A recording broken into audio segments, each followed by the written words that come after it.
Welcome to study helpline. तो friends, आज मैं आपके लिए प्रैक्टिस सेट लेकर के आई हूँ जो कि आपके आने वाले एग्जाम्स के लिए काफ़ी ज़्यादा इंपॉर्टेंट है। तो आइए स्टार्ट करते हैं। तो फर्स्ट क्वेश्चन हमारा रक्तदाब नापने के यंत्र का नाम है। तो ए ऑप्शन है इसका स्फिग्नो मैनोमीटर, बी ऑप्शन है इसका टेकोमीटर, सी ऑप्शन है इसका बैरोमीटर, डी ऑप्शन है इसका एक्टीमीटर। तो राइट आंसर क्या है?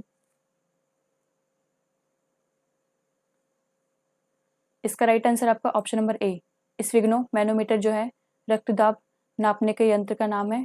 इसे रक्तदाब नापने के काम में आता है, तो आप ये याद रखिएगा। आइए इसके बारे में जान लेते हैं। और टेकोमीटर एक वैज्ञानिक उपकरण है। यह वायुयानों तथा मोटर नाव की जो गति है उसको नापने का जो है उपकरण है। और जो आपका बैरोमीटर है यह एक वैज्ञानिक उपकरण है। यह उपकरण वायु दाब जो मापने के जो है काम में आता है। बैरोमीटर जो आपका वायु दाब मापने के काम में आता है, और जो टेकोमीटर है वो मोटर नाव या फिर वायुयान जो है उनको उनकी जो गति है उनके मापने के काम आता है। तो आप ये याद रखिएगा। नेक्स्ट क्वेश्चन पे चलते हैं। सेकंड क्वेश्चन हमारा किसी तत्व की कमी से घेंगा रोग हो जाता है। तो ए ऑप्शन है इसका नाइट्रोजन, बी ऑप्शन है इसका कैल्शियम, सी ऑप्शन है इसका आयोडीन, डी ऑप्शन है इसका फास्फोरस। तो राइट आंसर क्या है? इसका राइट आंसर आपका ऑप्शन नंबर सी आयोडीन की कमी से जो है घेंगा रोग हो जाता है। तो आप ये याद रखिएगा। आइए इसके बारे में जान लेते हैं। घेंगा रोग जिसमें जो है गला फूल जाता है, यह शरीर में आयोडीन की कमी के कारण होता है। आयोडीन की कमी के कारण जो है थायराइड जो ग्रंथि है उसमें सूजन आ जाती है गले में। तो आप ये याद रखिएगा। नेक्स्ट क्वेश्चन पे चलते हैं। थर्ड क्वेश्चन हमारा निम्नलिखित में से किसकी उपस्थिति के कारण दूध में मिठास आ जाती है। तो ए ऑप्शन है इसका माइक्रोज, बी ऑप्शन है इसका लैक्टोज, सी ऑप्शन है इसका सुक्रोज, डी ऑप्शन है इसका कैरोटीन। तो राइट आंसर क्या है?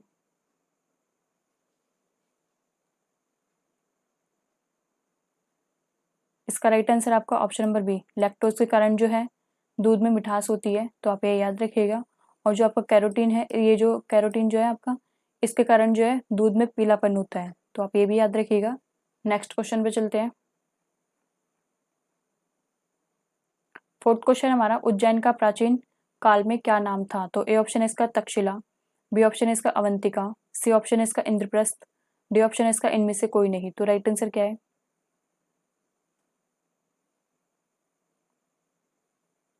इसका राइट आंसर आपका ऑप्शन नंबर बी अवंतिका नाम है उज्जैन का प्राचीन नाम। तो आप ये याद रखिएगा। आइए इसके बारे में जान लेते हैं।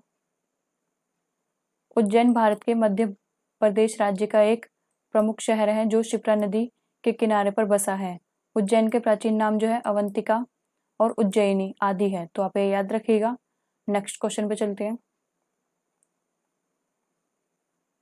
फिफ्थ क्वेश्चन हमारा पानीपत की तीसरी लड़ाई में मराठा को हराया। तो ए ऑप्शन है इसका अफगानों ने, बी ऑप्शन है इसका मुगलों ने, सी ऑप्शन है इसका अंग्रेजों ने, डी ऑप्शन है इसका रोहिल्ला ने। तो राइट आंसर क्या है?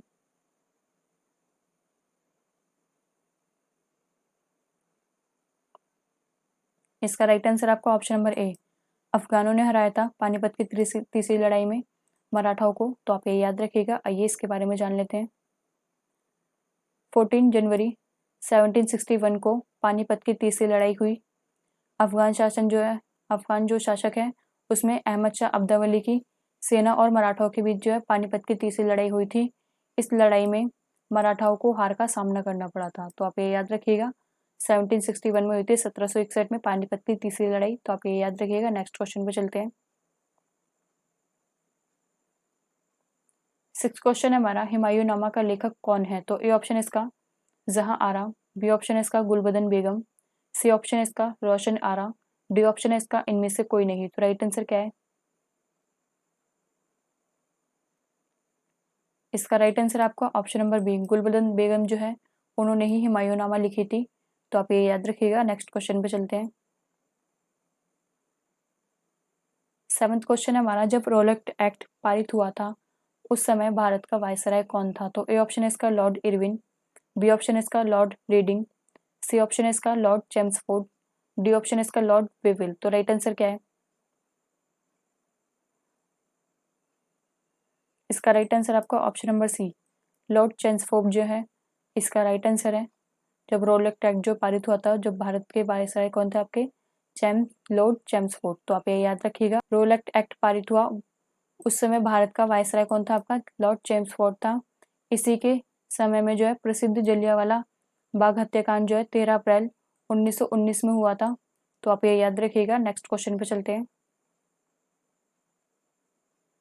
8th क्वेश्चन हमारा, वह महिला जिसने अवध में 1857 की क्रांति का नेतृत्व किया था। तो ए ऑप्शन है इसका लक्ष्मीबाई, बी ऑप्शन है इसका अहिल्याबाई, सी ऑप्शन है इसका अरुणा असफ अली, डी ऑप्शन है इसका बेगम हजरत महल। तो राइट आंसर क्या है?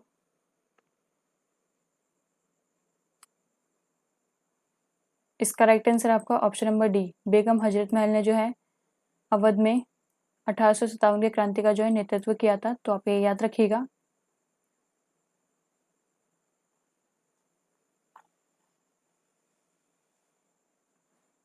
नेक्स्ट क्वेश्चन पे चलते हैं। 9th क्वेश्चन हमारा, महात्मा गांधी ने पहला आमरण अनशन कब प्रारंभ किया था? तो ए ऑप्शन है इसका कम्युनल अवॉर्ड के समय, बी ऑप्शन है इसका कोलकाता के दंगों के समय, सी ऑप्शन है इसका जलियांवाला बाग दुर्घटना के समय, डी ऑप्शन है इसका दिल्ली के दंगों के समय। तो राइट आंसर क्या है? इसका राइट आंसर आपका ऑप्शन नंबर सी, जलियांवाला बाग दुर्घटना के समय जो है महात्मा गांधी ने अपना पहला आमरण अनशन जो है प्रारंभ किया था। तो आप ये याद रखिएगा। आइए इसके बारे में जान लेते हैं। गांधी जी ने 13 जनवरी 1948 को अपना आमरण अनशन शुरू कर दिया। उनके साथ हजारों अन्य लोग अनशन पर बैठ गए, जिसमें हिंदुओं और सिखों के एक बड़ी तादाद थी और उनमें से कई तो पाकिस्तानी से आए शरणार्थी थे। तो आप ये याद रखिएगा। नेक्स्ट क्वेश्चन पे चलते हैं।